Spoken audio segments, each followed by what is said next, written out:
நம பார்வதி பதயே ரகர மகாதேவ ஜானகி காந்த ஸ்மரணம் ஜெய ஜெய ராம ராமா. அன்பார்ந்த பக்தி ஒளி நேயர்களுக்கு சுவாமிநாத அனந்த கோடி நமஸ்காரங்கள். இந்த தமிழ் வருட பிறப்பு விசுவா வசு என்று சொல்லக்கூடிய தமிழ் வருட பிறப்பு என்ன விசேஷம் சார் அப்படின்னா, இந்த வருடம் நமக்கு அதிக லாபங்களை கொடுக்கக்கூடிய வருடமாக வருகிறது. என்ன சார் அப்படி ஒரு லாபம் கொடுக்க போறார் சுவாமி அப்படின்னா, ஒவ்வொரு வருஷத்துக்கும் ஒவ்வொரு தேவதைகள் மகா பலனை கொடுப்பார்கள். அப்படிப்பட்ட இந்த வருடம் வரக்கூடிய தேவதை அனைத்து விதமான சுபிக்ஷமான காரியங்களை செய்து கொடுக்க போகிறார்.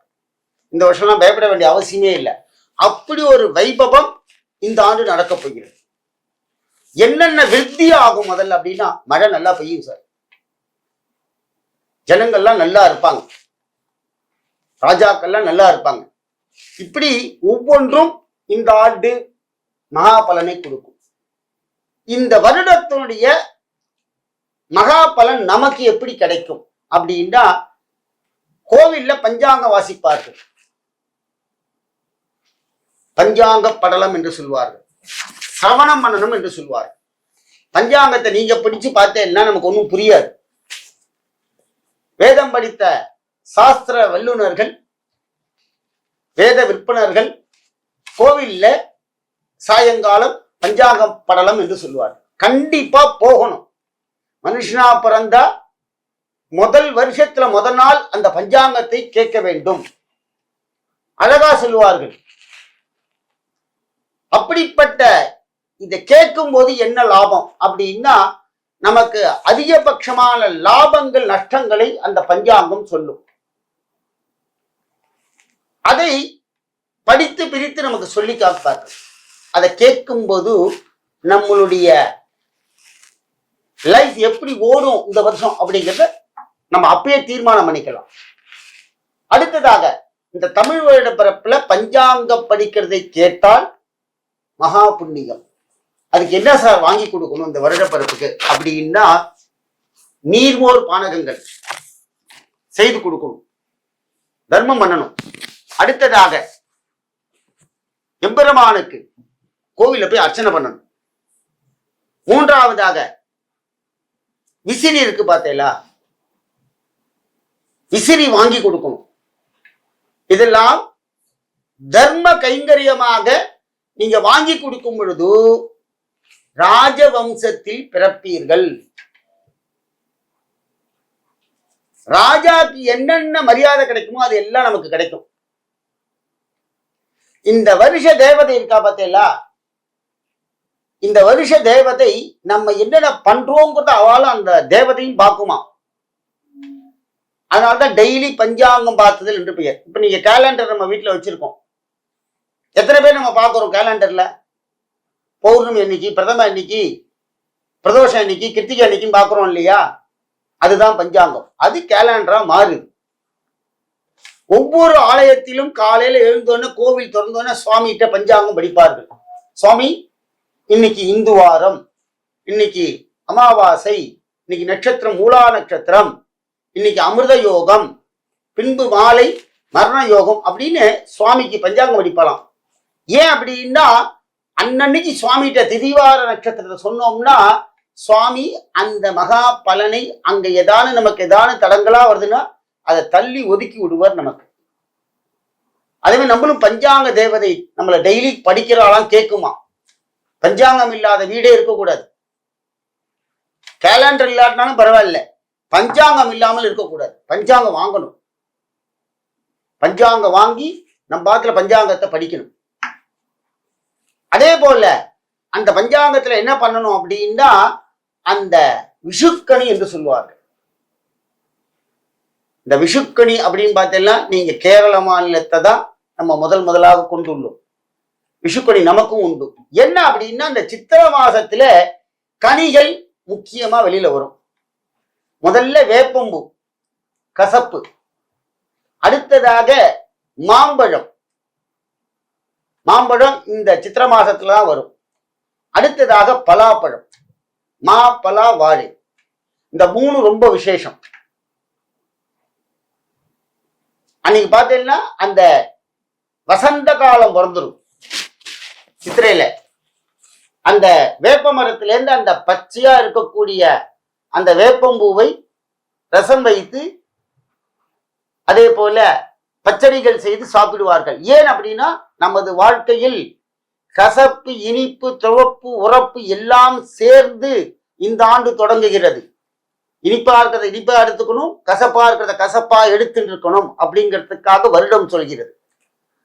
அதே போல இந்த விஷுக்கணியை சாமி நான் இது வரைக்கும் விஷுக்கணியை கொண்டாடல, நான் இனிமே கொண்டாடலாமா அப்படின்னா தாராளமா செய்யலாம். இதனால என்ன பலன் சார்?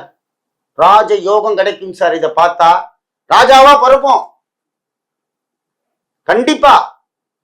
எப்படி அப்படின்னா அந்த விஷுக்கணி சம்பிரதாய பிரகாரம் எப்படி பண்ணுவார் அப்படின்னா முதல் நாள் ராத்திரியே சுவாமி ரூம்ல எல்லாம் வழக்கெல்லாம் தொடச்சி எல்லாம் கோலம்லாம் போட்டு மாக்கோலம் போட்டு அங்கே காவியிட்டு ஒரு தாம்பாலத்துல நகைகள் சுவாமி நம்ம போட்டுக்கிற நகையெல்லாம் எல்லாம் வச்சு கண்ணாடி வைத்திருப்பார்கள். கண்ணாடியில நகையை போட்டு சுவாமி விளக்கேத்தி பக்ஷணங்கள்லாம் வைத்து பழங்கள் கண்டிப்பா முக்கணி இருக்கணும். மாப்பலா வாழை பழங்கள், எத்தலபாக்கு, புஷ்பங்கள் எல்லாத்தையும் வச்சு சுவாமிகிட்ட வச்சிருவா முதல் நாள் ராத்திரி. மறுநாள் காலையில 1ஆம் தேதி சித்திரை மாசம் 1ஆம் தேதி அன்னைக்கு காலையில எழுந்தோடனே அவாபா சம்பிரதாய பிரகாரம் எப்படி பார்க்கணும் அப்படின்னா சில பேர் எழுந்தோடனே பல்ல தேய்ச்சிட்டு வந்து அதை தரிசனம் செய்வார்கள். சம்பிரதாயம் என்ன அப்படின்னா காலையில எழுந்து ஸ்நானம் பண்ணிட்டு வரணும். ஸ்நானம் பண்ணிட்டு வந்து யார்ட்டையும் எதுவும் பேசக்கூடாது. எழுந்தெல்லாம் பல்ல தேய்ச்சலாம் குளிச்சேலாம் நேர குளிச்சுட்டு சுவாமிகிட்ட தான் வந்து உங்க வாயே திறக்கணும். யாரு சண்டையும் போடக்கூடாது, மூட் அவுட்டும் பண்ணிக்க கூடாது. நேர வந்து அந்த சுவாமிகிட்ட விஷுக்கணி என்று சொல்வார்கள். என்ன அந்த சுவாமி அப்படின்னா அந்த கண்ணாடியில் நம்ம முகம் தெரியும். அந்த பழங்கள், அந்த புஷ்பங்கள், அந்த நகைகள் எல்லாத்தையும் கண்ணால பார்க்கணும். பார்த்துட்டு கண்ணாடியில நம்மளை பார்த்துட்டு அந்த சுவாமிக்கு நமஸ்காரம் பண்ணணும். என்ன சொல்லணும் தெரியுமா அந்த இடத்துல?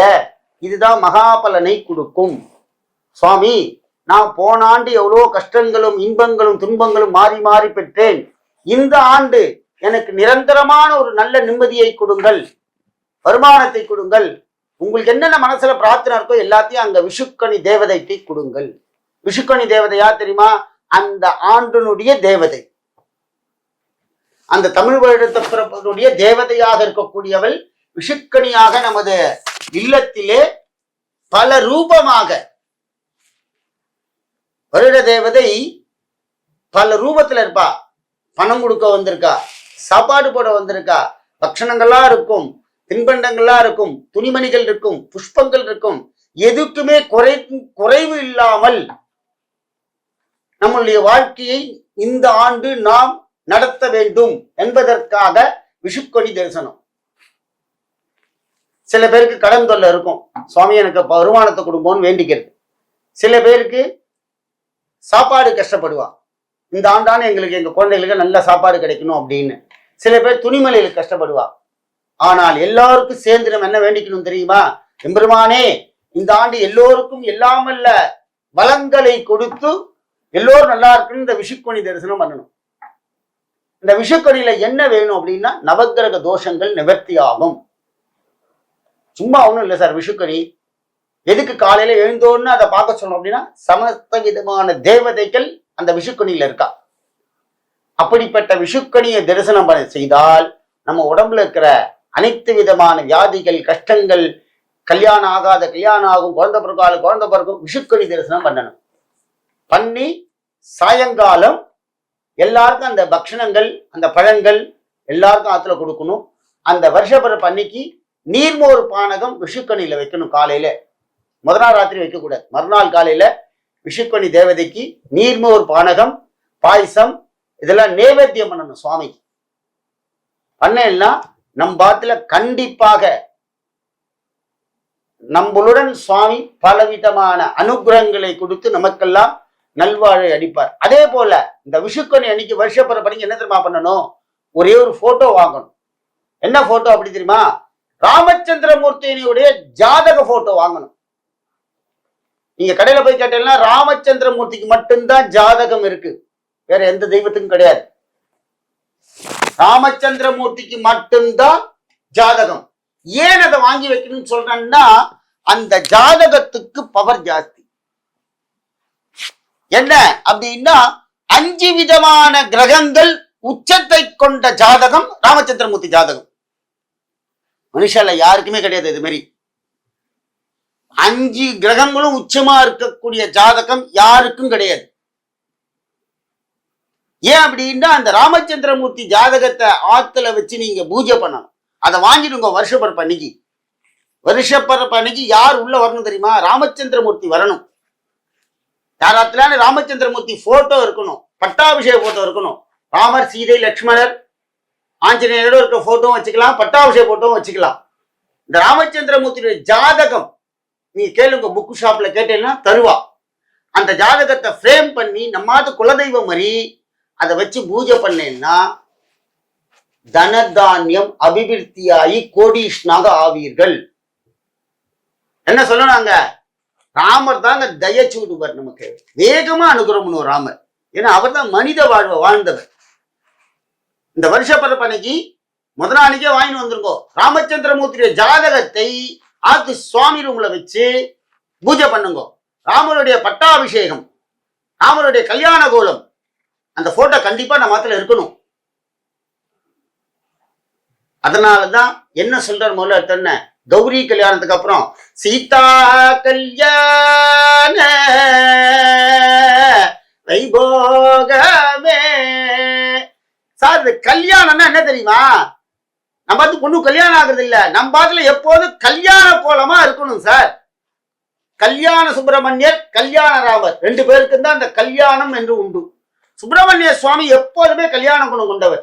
கல்யாண குணம் அப்படின்னா 16 விதமான அனுகிரகங்கள், செல்வங்களை கைகூடி கொடுக்கக்கூடிய தெய்வங்கள். அதனால இந்த ராமச்சந்திரமூர்த்தியுடைய ஜாதகத்தை வருஷப்பரப்பு அன்னைக்கு வச்சு அன்னையிலேருந்து சுவாமியை பூஜை பண்ணுங்க. நீங்க எவ்வளவுக்குள்ள ராமனை கூப்பிடுறீங்களோ அவ்வளவுக்குள்ள ஆஞ்சநேயர் நம் மாத்துல கண்டிப்பாக வருவார். எப்படி வருவார் தெரியுமா? கடகடவன பெரி முழங்க ஓடி வருகிறார், ராமநாமம் சொல்ல சொல்ல ஓடி வருகிறார், துன்பமெல்லாம் தீத்திடவே ஓடி வருகிறார், இத்தருணங்காத்திடுவார் ராமதூதனே. ராம ராம ராம ராம ராம ராம ராம ராம் அப்படின்னு ஆடிண்டு வருவார், சீரிண்டு வருவார், ஓடி வருவார். பயம் வந்துடும் நமக்கெல்லாம். ராமச்சந்திரமூர்த்தி ஜாதகத்தை வச்சு பூஜை பண்ணும்போது சார் ஆத்துல எல்லாம் கல்யாண கோலம் தான். கல்யாண கோலம்னா அப்படி ஒரு கல்யாண கோலம் யாராத்திலையும் இருக்காது. ராமருடைய ஜாதகம் வாங்கி வைத்து பூஜை செய்யுங்கள். நம்ம ஆத்துல சத்புத்திரன் பிறப்பான், நல்ல பேரம் பிறப்பான், சீதா மாதிரி ஒரு பொண்ணு பிறக்கும், பேத்தி பிறப்பா. சந்தோஷமாக இருங்கள்.